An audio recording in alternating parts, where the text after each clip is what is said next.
Hi, welcome everyone. Thanks for joining. This is my first live stream, so I hope it would work fine. And I hope that you are able to see me as well as hear me very clearly. And it is being streamed on my LinkedIn page, actually, my Casio Forget Me page on LinkedIn, my profile page on Facebook, and my channel, Macasio Forget Me on YouTube. So, the topic of this live stream is basically impact of AI on knowledge workers. So a lot is going on. Today is 25th November. So it's even not a year completely when this chat GPT was launched to public. That was 30th November 2022. So even not a year. It's very close. And since then, what has happened is amazing. It's shocking. It's surprising. It is scary, or it's fascinating. A lot is going on. And many people have experimented with chat gpt. There are very few people who have really incorporated into their regular work. Now the problem is that most of us, like full-time employees, and we work with businesses, and businesses are always very cautious about experimenting with the new things. So although they know that what gpt could do, but they are waiting for some more time to be considered it as secure. And there are issues, there are concerns about it, no doubt. But most of the employers don't encourage it, because some employers have really issued directives not to use chat gpt. So most of the employees who are employed in corporate, they didn't have much chance or opportunity to use or experiment chat gpt. Now, I'm a self employed person, I'm an entrepreneur. I don't have those limitations. So, from the day one, as soon as I heard about ChatGPT and the amazing things you could do through it, I started to using it. And lately, actually, a couple of weeks ago, I realized that it has been 6 months. I've been using ChatGPT. That was I started to use in March, April. And in 6 months, I have tremendously improved my productivity. As a matter of fact, I have been saving lately 3 to 4 hours from my daily schedule. That's a lot. That's significant improvement in productivity. Now, of course, I'm not sleeping those hours which I'm saving from my daily schedule.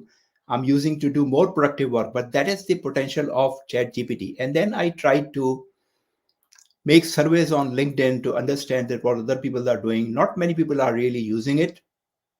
Some people have experimented, but as I said earlier, there are very few people who are using it to after incorporating into their daily schedule. And it's not only the productivity, but the type of the amazing things, jobs this could do is unbelievable. So in the meantime, I came across this report from McKinsey, which is basically the economic potential of generative AI. So you must be hearing a lot about the large language models, or generative AI or AI or other things. And based on that, there is a lot of awareness being created in the institutions and the government level, private sectors. And at the general level, it's not that fast awareness, but it's still people are taking notice of it. So I thought, when I came across this fantastic report from McKinsey, and they are always ahead of really doing the research and making publications about that research uh, quite early. So this report from McKinsey was issued in June 2023. So it's only a couple of months old, but it is very relevant, and it has very very valuable facts and information they have provided. So I thought that not only sharing my experience of using ChatGPT for the last 6 months, but I can also take the report from McKinsey and try to explain it or summarize it for the benefit of the most of the people. So in my network, most of the people are finance professionals, but this is not limited to finance professionals. What we are talking about is about the knowledge workers. So anywhere you see people are using their mind, for their work, they are knowledge workers, and all of them are going to be impacted. So let me start with my slides so I could talk with more structure and try to explain more to you. If you have any question, you can. I hope you would be able to leave a comment for me. So I will try to answer that. But let me open my spreadsheet, PowerPoint slides actually, not a spreadsheet. Okay.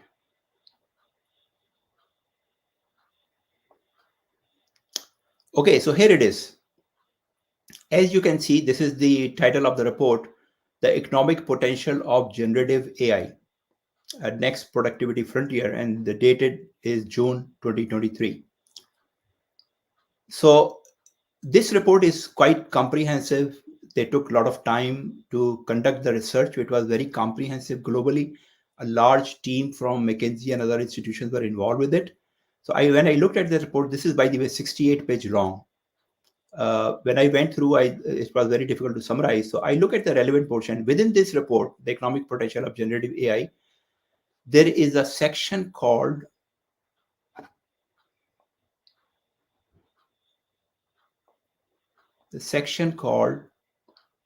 the Generative AI Future of Work.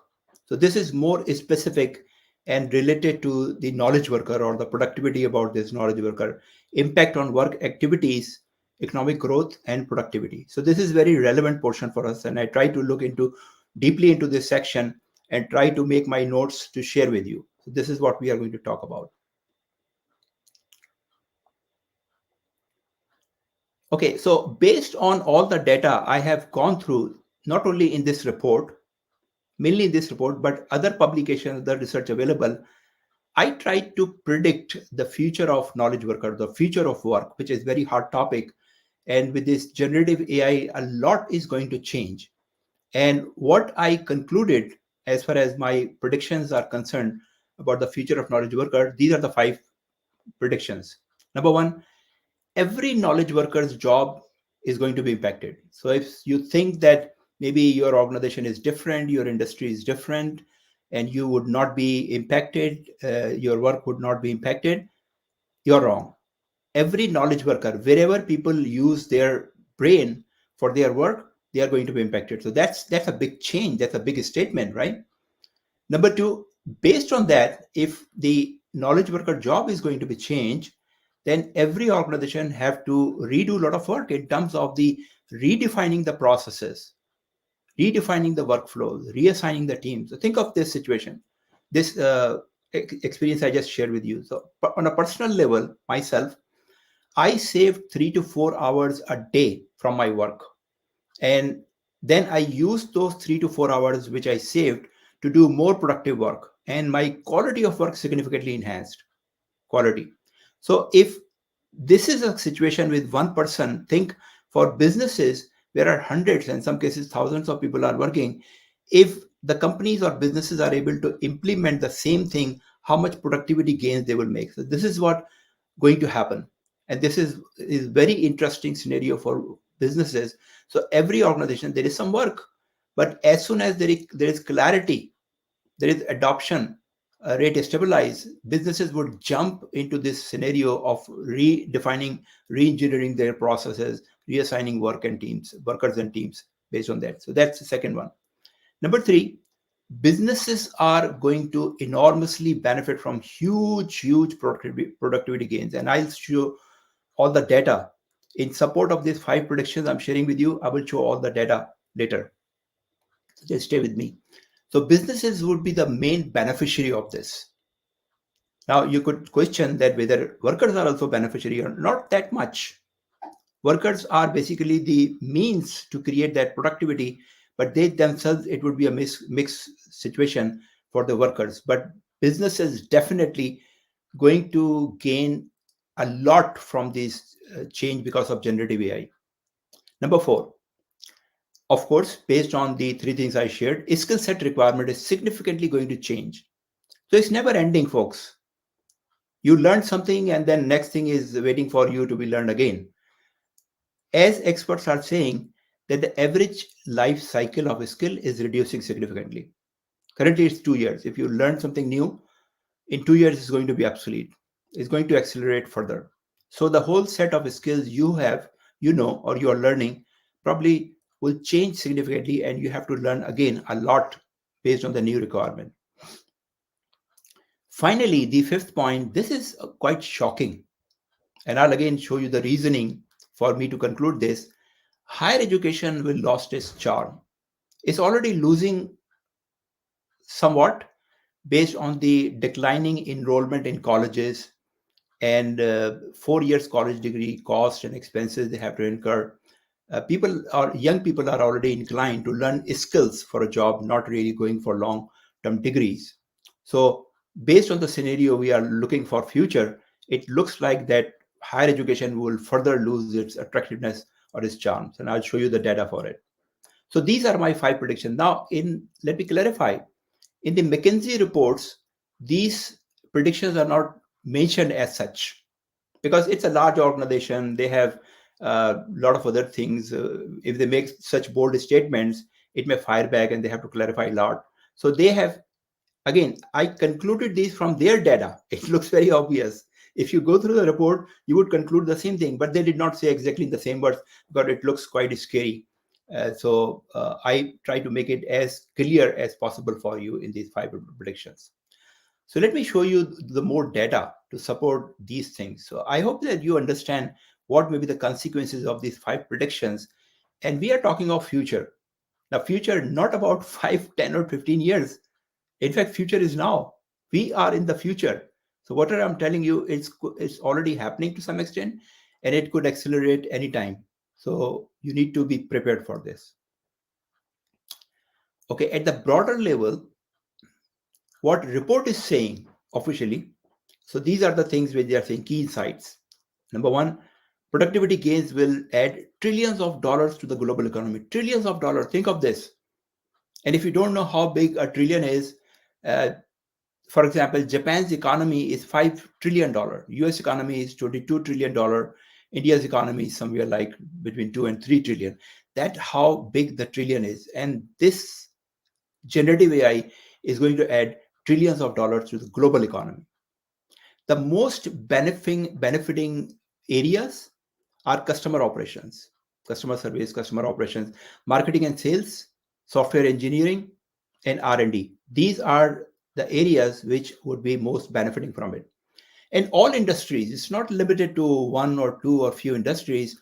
All industries would benefit from this change.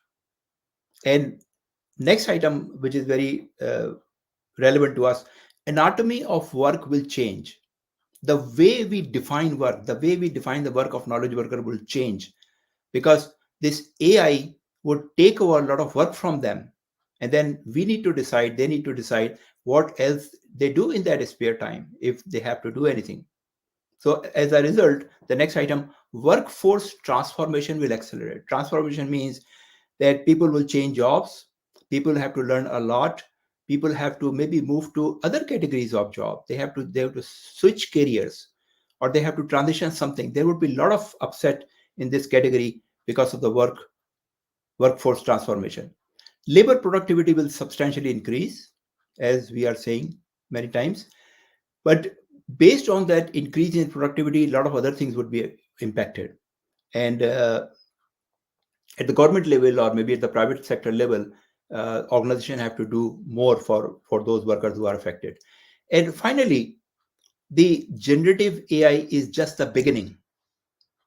Just the beginning. We started to notice it only in last November, after November, less than a year.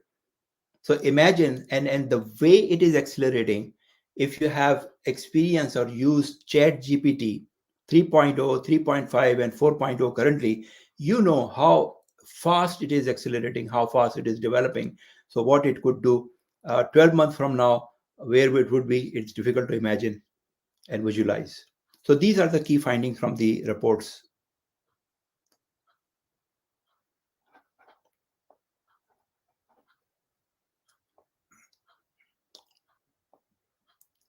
So there are few terms I think you need to learn.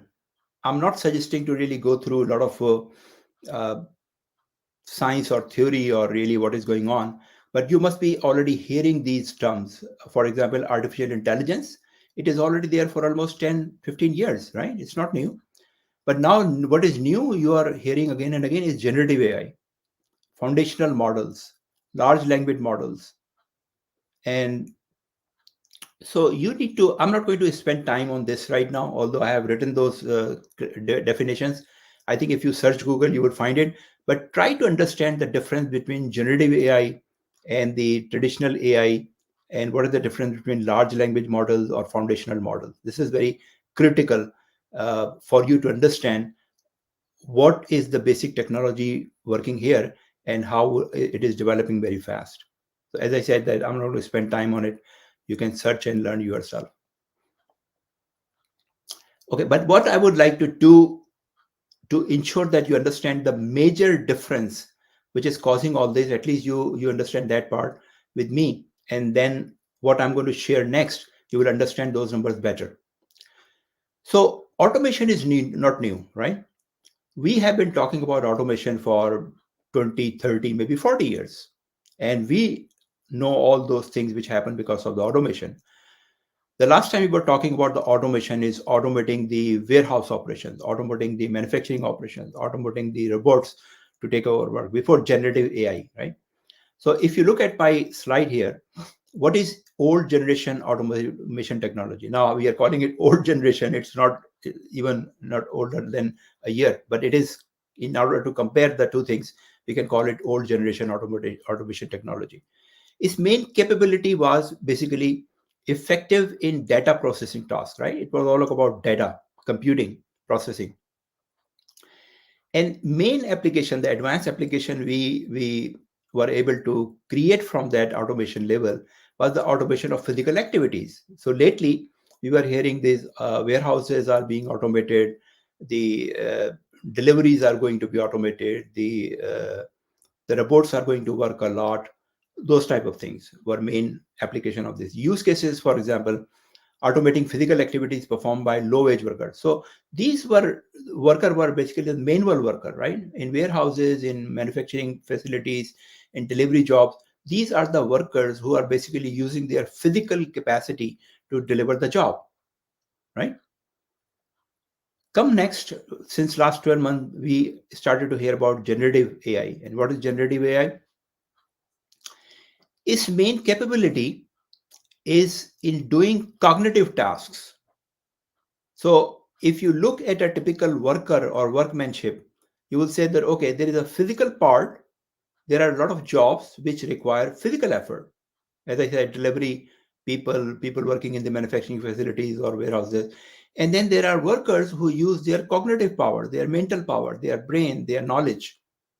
So what happened with generative AI, we knew that some point of time this automation would reach to a level where it would create the same level of output as the brain level output for knowledge workers, but we never expected that it would happen so fast. So what generative AI is able to do, its main capability is effective in doing cognitive tasks. Cognitive tasks that I need to write something, I need to solve a problem, I need to do some mathematical calculations, and it is able to do it. And the main application of this type of technology has become automation of cognitive tasks carried by humans. Now, try to understand that. In terms of the wage categories, the manual jobs or the labor oriented jobs are basically low paid jobs. People who work in manufacturing and warehouses and other delivery jobs, they are paid low wage. The people who are working in the mental work or knowledge work or in creative work, like copywriters, like journalists, like office workers, like managers, or even people in management, they are knowledge workers, and based on their level, they are paid high level of wages, right? So their use cases are financial analysts, for example, journalists, copywriter, business managers, a lot of tasks which are taken place by knowledge workers. They are all fit into this. So that's the main difference between the technology. Generative, when you hear about generative AI, then you need to understand that we are talking about high paid jobs being taken away compared to, in the older technology, low paid jobs. Now, what are the consequences? Why the productivity is going so high? When employers or businesses were able to implement the old generation technology, they benefited. They benefited by reducing the low wage workers or labor in different jobs, and there were some savings. But compare that scenario with the generative AI, where they are able to reduce the jobs or number of workers in knowledge worker category who are highly paid. So savings in this scenario are much, much higher. When you let one low wage worker go, you save something, but when you let one highly paid knowledge worker go, you save a lot. And based on the wide application of this generative AI to the knowledge worker, the businesses are going to save significantly higher amount of money going forward. So that's the main. It's positive, it's negative. Positive in the sense that businesses will make a lot of money, workers would be affected, and we need to see that how the workers' problems could be taken care. Let's move to the next slide. Now, you need to understand a little bit deeper that what is changing in terms of the technology at the macro level. So, this graph is from McKinsey report, right? And what it is showing, you see two pair of lines in color, two pairs of line in light gray. So these two colored lines are the projections after the generative AI was there. And the last estimate the McKinsey and other experts made, that was back in 2007, 5 years ago. So if you look at this chart closely, I want you to understand this. On this axis, it's the timeline starting with 2020, then 2030, 2040, 2050, 2060, 2070. Long term, quite long term, right? That is the scale. Over here is the percentages. So what they are trying to show here, that in which future year, how much work of knowledge worker would be automated. So if you see a point here, for example, this is somewhere like 2065. In 2065, 45% of the work of automation would be automated, which means that 45% of today's work we do in 2065, it would be taken over by the technology. That was the estimate in 2017, before generative AI. Now, what generative AI has revealed based on its capacity, that timeline has significantly preceded. So look at this point and go backward. So the earliest point is showing is basically now, very close to 2030. So it would be something like 28 or 29 this decade. So that's a significant impact on the projections. Now, how do they do it? So you are seeing two lines, right? Just for the sake of education. When they do this high level of estimates or projections, because this is too much into the future, they always create two scenarios. So this is something like a best case scenario or worst case scenario. The best case scenario is that this technology, generative AI, could make the situation like 50% of jobs being automated closer to now, 26, 27, or it may go up to 2055. Yeah. So they try to make the projection, take a midpoint, best scenario, worst scenario, and they take the midpoint as the actual number they want to talk about. This number has accelerated at least by 10 years. Think of this. So earliest good case scenario, it could happen very soon, or it could happen in 30s and 40s. But previous estimates, which shown in the gray line, and latest estimate shown in colored line, show the acceleration of this technology in terms of the what we could do about it, right? And this is more detailed. So I will not take you into much detail because it would be quite time consuming, but I want you to notice again what is on this chart. If you could look closely, these are the technical capabilities listed here as rows. These are the technical capabilities of knowledge worker. So coordination with multiple agents, creativity, logical reasoning and problem solving, natural language generation, natural language understanding, and so on, right? And what you are seeing in next to it, again, these color dots are telling you the color dots are the recent projections, and the gray or black dots are the previous projections. So they are, for example, saying that the creativity could be taken over by generative AI in these years, which are basically somewhere close before 2030. And 2030 is not far away, folks. It's just 6, 7 years away. So the way ChatGPT and other generative AI models are developing, there are no limit. What we were talking about as our unique human skills, they are very rapidly learning those skills. So what is left for us? We'll talk about later. Let's further understand the data. Okay, this is also a very interesting chart. So this is a historical chart for the past 30 years. Global economy again.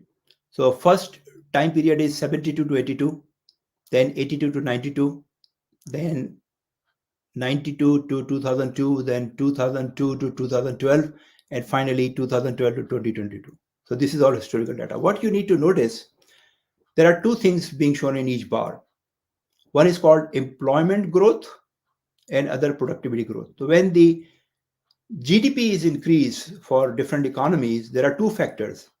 Either in order to increase the productivity, either you bring more people and put them to work. So more people are working, that improves the productivity, or you improve the productivity of existing workers by different means. So in the beginning, around 70 to 82, this was the productivity gains. It's always more employment, people are more hired to create improvement in productivity. So there was more employment growth than productivity growth. Look here, more employment growth, more employment growth. And suddenly, with the new century, it changed. Starting 2002, it's more productivity growth and less employment growth. More productivity growth, less employment growth. Why it is happening? Because of the technology, we are able to improve productivity significantly without adding more people, right? That's a global trend, but which is started to change from the turn of the century. But imagine what is going to happen going forward here. There is no space for new people, but we have significantly enhanced the productivity level of the existing people. So that's one macro level driver which will bring that change. Then this is the global economy. So they are making projections like this was before generative AI, and the generative AI would add 15 to 20, 15 to 40% in global economy. And then, so ultimately, the global economy would benefit by 17 trillion to 25 trillion. This is a lot of money, lot of money. So this will bring a lot of prosperity, I hope, to the whole world. But there are a lot of ifs and buts.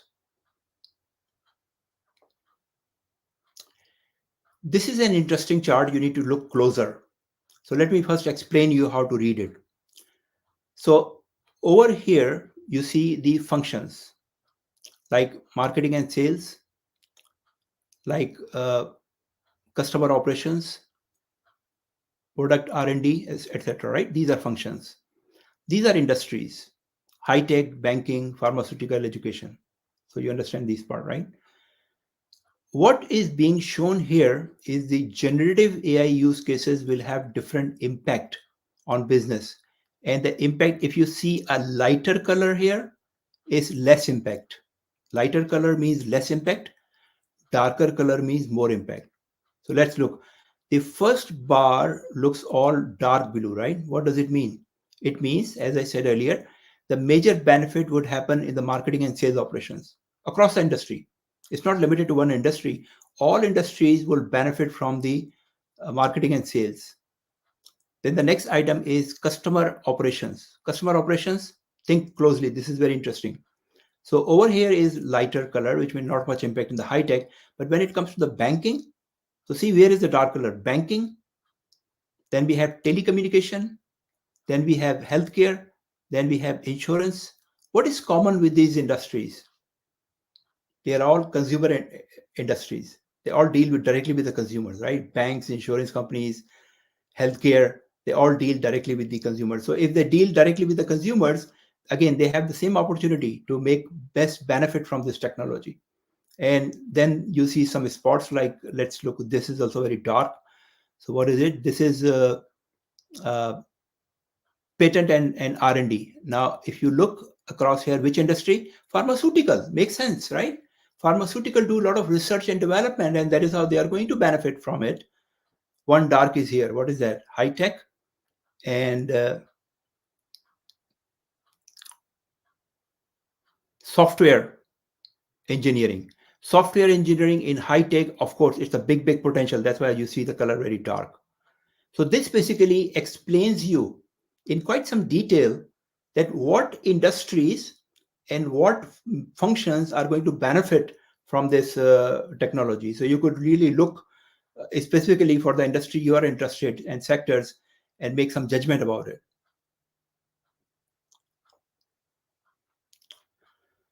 Okay, this is more interesting. So again, let me explain you how to read this chart. So over here you see activity groups. What are the activity groups? The first group is decision making and collaboration. Decision making and collaboration. It is purely a human activity, right? Next category, data management. Now this could be done by computer. And then physical, of course, physical, like physical operations like logistics, production, warehousing, etc. What they are explaining here, that when you see this black bar is the projection before generative AI. They are saying basically that before generative AI, it was expected that by this time 24.5% of the activity would be automated before generative AI. But if we incorporate generative AI, then the potential is 58.5. Same period, right? Same period. Which means that because of generative AI, this function could be automated by additional almost 35 points. That's a big gain. These tasks were being done or still being done by human, and automation was there, but there were certain projection. And suddenly, because of generative AI, the potential has increased so much. So businesses will look at this level of savings and they say, wow, if I do some work on generative AI with this knowledge worker who are doing this design making and collaboration, I would gain this much, right? And then managing also as an activity. So applying expertise, managing, and interfacing with the stakeholders. So purely human jobs, big potential. If you drop down to the bottom, this is showing physical activities. Physical activities, for example, if you look at the bottom, performing pre-calculate physical work.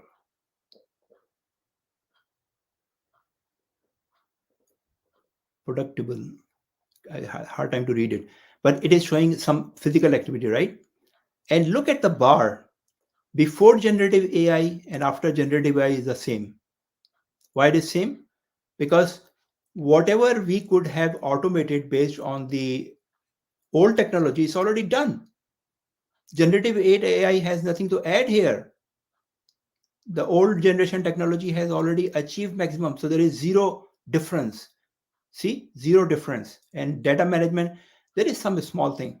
Point here is that it is very tempting for the businesses to attack this area now. They say, oh, wow, if I fire my CFO, who is doing all this decision making and uh, collaboration and all those work, then I could save that much in their salary, right? But if I let go my workers who are doing physical work, there is not much to save.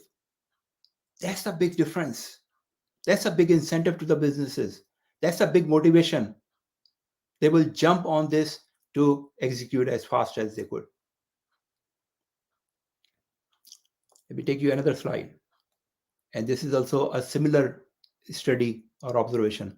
So occupation groups, okay, look, is starting from educators and workforce training, then business, then community service, office support, etc., manager, etc., etc. And if you look at these two bars, the dark bar and the light bar, and look at the difference between them, that is the potential of opportunity. The difference between black bar and the blue bar is the potential of opportunity to be gained from that. And as you go down in those occupations, you will see there is less and less gap, which means that all the work of automation which could have been done has already been done. So there isn't much room anymore left. Okay, this is the last slide, but very interesting, and this explains the thing about this higher education I mentioned. So they tried to look at these roles differently. So all those knowledge worker jobs who are high potential for automation based on generative AI, they are high potential. The requirement of their job is maybe high education as well. So they all require master's degree or at least a bachelor's degree, right? And all those people who have these degrees like high education, master's degree or bachelor's degree, if their jobs are going to be automated by generative AI, businesses will gain that much, right? That much. Now, what these people will do, because their relative importance of their degree is no more. The job they were doing based on the knowledge they have developed in their bachelor's and master's degree program is no more required by businesses because ChatGPT or other AI models could do that. If that happens, that becomes more clear who would be enrolling in these programs.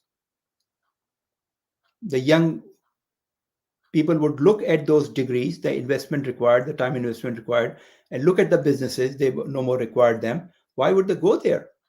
Now, I don't know, this is a very simplistic assumption, but unless there is some other factor emerge, which we don't know, but looks like that based on this generative AI automation, these degrees or higher education in general will lose its charm because the job which are left, they would not be requiring as much as degree holders or college graduates as required today or in the current environment. So this will really impact the interest or the attraction of the education industry as well. So this was my last slide. So what is the lessons for us? Let me conclude that. And I'm sure if you are listening to this, you are a knowledge worker, what you could do. I will explain that through a practical scenario. Let's assume that you are doing your job currently as you are doing, and then your CEO comes to you suddenly with another person, and CEO says that, look, you are complaining about the load of work. I have hired this person who is very intelligent, very intelligent. You can ask anything, and this person will do that. So he will work with you and let me know in few days or few weeks how it is working. Now that new person is actually ChatGPT, and ChatGPT is pretty smart. So you sort of rather got happy that okay, I have a lot of help in terms of this new assistant who is extremely smart and genius, and you started to use ChatGPT. And you realize that now you don't have much to do because ChatGPT is able to do everything you were doing before. What do you think? What would be the next move from your CEO? Obvious, right? You become surplus, you become useless because ChatGPT is doing everything. So think of that scenario in reality and see that if you are given that person, not by your choice, but by default, what should be your strategy to deal with that? So, of course, you cannot refuse it. You have to take that person, but probably you will gear up yourself to learn more aggressively, more faster than ChatGPT is working because you are boss. You have to demonstrate. Now, what things ChatGPT could do, of course, there is no point to repeat it by you. You are not in a race, but you elevate your level to the next level of wisdom and you try to think differently and you try to think that how could I really make this ChatGPT smarter and use all the work and it still could show to the management that I'm valuable. So you focus on those tasks, those capabilities which are still not done by ChatGPT. So, for example, in my work, as I said, I'm doing a lot of work through ChatGPT. But look, if I need to write up or post, I first go to the ChatGPT and give few points that look, I need to write something and give me some ideas, and it create me a draft, and I pick the key point from that, and then incorporate that into a new draft or just build upon it by changing the language, changing the argument. There is a lot of things in my mind, but it really provides a good start. And with this good start, I save significantly time. So you need to think of all those work that how to use ChatGPT. It's a teamwork between you and ChatGPT now. So how you could create that team at an optimum level where you could create more work and still keep your value intact in front of your management or your leaders, right? So that's the approach you need to do. The other thing is that I have always been saying that look, when it comes to the technology, it is about three things: speed, accuracy, and memory. Technology has three skills: speed, accuracy, and memory, and you cannot beat them. So you try to really think of the tasks which require some other skills like logic, like problem solving. Now it looks like that technology has passed through, crossed that three skills uh, limit. So they are not only speed, accuracy, and memory, but they are speed, accuracy, and memory and logic also. So they already got into the logical problem solving, and that is where they are making progress. Where will they go? I don't know, but I know that they have already a capacity and they are learning very fast. As human being, what you could do is at least start getting familiar with ChatGPT or other AI models. If you have not yet started using it, take it seriously. Whether your employer have allowed it or not, you should try to use it for your work. And if employer has some restrictions, then do privately, personally on your personal or home computer and create some output and use that in your work, because this is not going to stop. And if you don't do something, then you would have to pay the price, not your employer. It would be easier for them to fire those people. But it is your life, it is your career, it is your profession. You have to develop yourself, and time is now. So I hope that message is clear with the lot of data I have shown to you, and you will take some action against it. One final thought, and it is important: we are all logical being, right? So we have a logical brain and an emotional brain, and most of the time or all the time we are with our logical brain. You are hearing my conversation right now, right? It's logical. You agree with that. There is no point you don't agree. You say, absolutely, I'm going to start learning ChatGPT, I'm going to change myself, and blah blah blah, right? Easier to say that because it's logical. You are thinking through your logical mind, and you say, whatever I'm telling you, it's logical. So you take that logical talk, process logically, and you say, absolutely, this is the right thing to do, right? Okay, we are done. Comes the time to execute it. When you execute, it's not the same logic which really help you. In order to execute the things, or even you have agreed to, you need the power of your emotional mind. You need the force. You need to have a deep belief into it. So emotions are basically, uh, sometimes you feel very motivated, or sometimes you don't feel motivated. You take action. Or in other times, when you have a deep belief, you have a life philosophy, you feel that I'm different than other people, I need to do it, I can do it. Those type of emotions create the execution, not logic, right? So that's the problem with most of us. We agree with the logic and then it's done. We are all stay there. Try to bring some emotional part to it, and that would help you to execute it. So I hope this session was useful to you, and hopefully I'll get back and talk to you at some other point. Thank you very much. Bye now.